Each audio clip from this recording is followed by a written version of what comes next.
Hi everyone, this is Julie from Accomplished Quilting. Today I'm doing a video that's more about techniques, so it really applies to long arm quilting in general. And I'm coming from the Doral store here, and I'm very excited to have new equipment to use. A new employee that's holding the camera, who's named Nellie, and a great studio for us to film helpful videos. So the machine I'm going to be using today, we've nicknamed Clifford the Big Red Dog, and Clifford is an M28 with autopilot. I won't be using the computerized part at all in the demonstration, but it can be used for hand-guided quilting and also for computerized quilting, and it has a nice huge 25-inch space of reach, so it's almost 25 inches. So what is stabilizing your quilt? I've always enjoyed teaching, so if this is if you're new to long arming, I'll probably have a great amount of information for you, but the more you work with the long arms, the more you realize the importance of having a quilt that is nice and flat, that doesn't have parts that are distorted, that doesn't have puckers or pleats in it, or fullness where you have areas that are under quilted. So I'm going to give you some tips for how to achieve that. I want you to have quilts that hang nice and flat and are beautiful. Obviously, if you have a quilt that is pieced with lots of problems, like borders that are wavy or friendly, then you are going to have trouble getting it to be flat, but we can use some techniques to help stabilize and make the quilt flat. The first thing I want to mention is that all quilts need stabilizing. As soon as you start attaching your batting to your backing and your top to your sandwich, you are stabilizing. We recommend that you baste across your batting with a straight line and then put your batting down and then put your top up to that line and baste up and over and down. And that way you are stabilizing the layers so that you can go back and add more quilting. This is just a tiny quilt, and so it doesn't require a whole lot of stabilizing. The bigger the quilt you have, probably the more room there is for error because of the fabric and the batting can stretch. As you get started, consider which kind of batting to use. I've found that a batting like Hobbs 80/20 is very nice for stabilizing because it can stretch, but it doesn't stretch out of whack. For small projects, like a piece of wool is nice for stabilized quilts, but if you want to make a big quilt that's hanging, you might want to choose not just using wool, because just the wool won't create a lot of stabilization. You might want to use a double batting. I'm going to use this example for how to stabilize when you're doing custom quilting. I'm often asked, like, what is the order that works out the best for you, Julie? And I always tell people that I start with basting down the top, and then if there's a border that I want to do custom quilting in, I will stitch in the ditch, usually on the bottom of the border. If I know what to put in there, I will do the stitching that's design that I want in the border. If I don't know for sure what to do in there yet, I'll wait until later and come back, but I've stabilized it and it's ready to be quilted. Then I would do stitch in the ditch that I want throughout the area of the quilt that I can reach in that pass, and it works well to like stitch in the ditch with a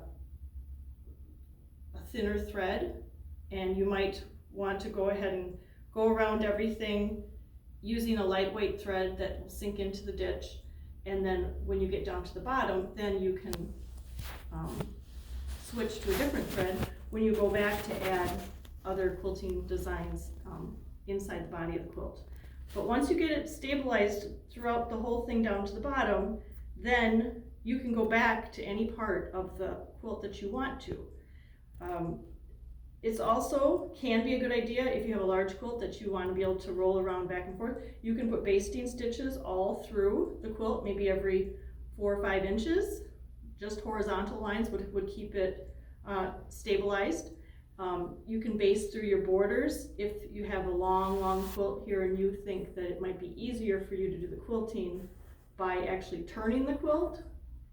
When you're down at the bottom of the quilt, you would do your final border, put the designs in the border for the bottom, and then I would make sure to go back while I'm still in the machine, the quilt is loaded this way. I would fill in my background fills everywhere in the quilt and then turn the quilt and use the basting that I've had to make sure that this side is stable and I can add the design that I want into the final side borders, which will now be on the top and the bottom. So for this quilt, this little one right here, I've put my extended throat plate on because the Nova extended throat plate helps stabilize the layers when it goes over the quilt top. It raises everything up, which helps me get a nice flat quilt. So another thing that helps keep the quilt top stable while I'm quilting it is our great Pro Frame. I have an infinite amount of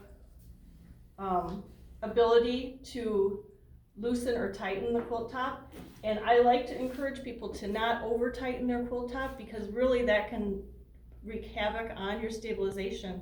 That you're trying to get a flat quilt, if you over tighten it like that and your backing's nice really tight, then when you take it off, everything is going to kind of recoil, and I don't have as much tension right now for sure on the top as I have on the back.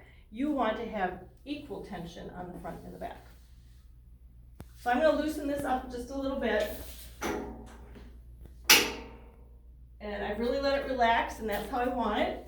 And then I'm going to go ahead and baste. This one's nice and tiny, so I'm going to take my clamp off because I don't think I need it right now, and bring up my thread.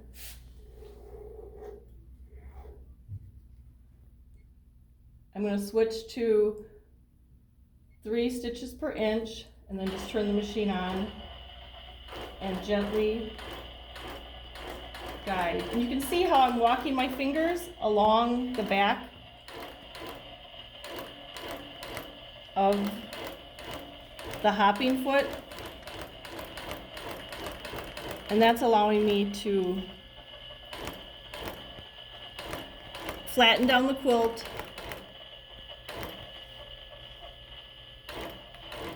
and stabilize the edge so it's nice and straight.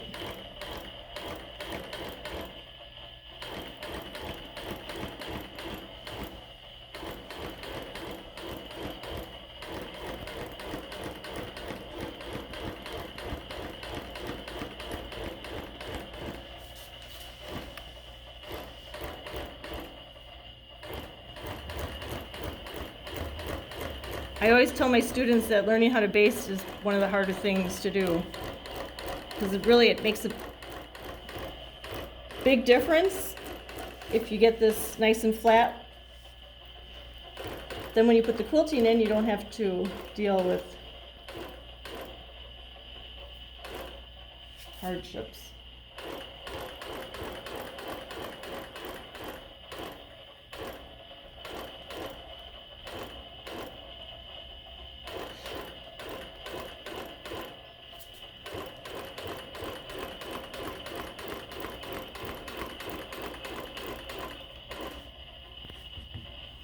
I'm going to turn it off.